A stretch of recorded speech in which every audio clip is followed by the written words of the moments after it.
میرے پاس جو میدے کا لاعلاج مریض آتا ہے میں اسے کہتا ہوں تھوڑا تھوڑا گڑ شروع کریں، تھوڑا تھوڑا کھانے کے بعد.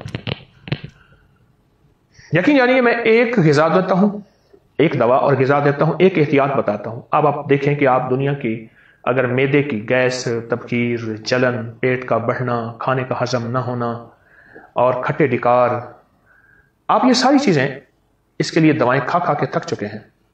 میں صرف ایک احتیاط بتاؤں گا کہ کھانے کے بعد پانی چھوڑ دیں. کھانے سے پہلے جی بھر کے پانی پیئیں جتنا پی سکتے ہیں. کوئی مجبوری ہے، اگر نوالا اٹک گیا ہے تو کھانے کے درمیان ایک آدھ گھونٹ پانی پی لیں. کھانے کے بعد پانی نہ پئیں، اور کھانے کے درمیان بھی نہ پئیں تو اچھی بات ہے. کھانے کے بعد پانی نہ پئیں. جو کھانے کے بعد پانی ہے وہ زندگی کی صحت. 2 گھنٹے کے بعد پانی پئیں. اگر آپ صحت چاہتے ہیں اور تندرستی چاہتے ہیں تو 2 گھنٹے کے بعد پانی پئیں.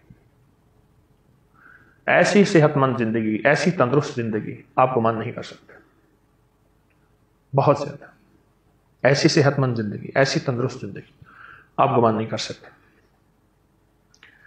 ایک چیز، کھانے کے بعد پانی چھوڑ دیں. پانی چھوڑ دیں.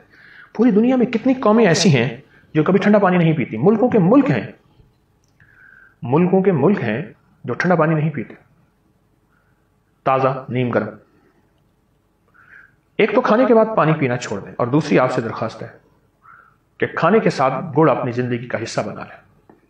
صحت، تندرستی، قبض کا آخری علاج ہے، پیٹ بڑھنے کا علاج ہے، پٹھوں اور اعصاب کے کھچاؤ کا علاج ہے، صحت اور تندرستی کا علاج ہے.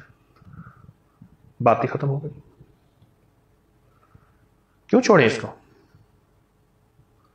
کیوں چھوڑیں؟ میٹھا لینا ہے تو لے، پر گڑ لیں.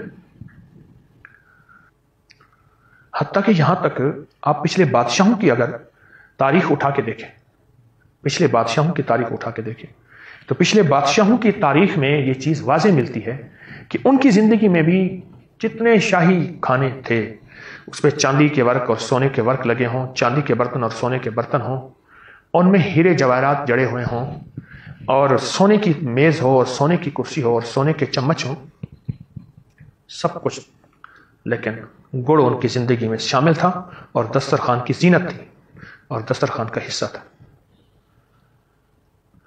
گڑ ان کی زندگی میں شامل تھا،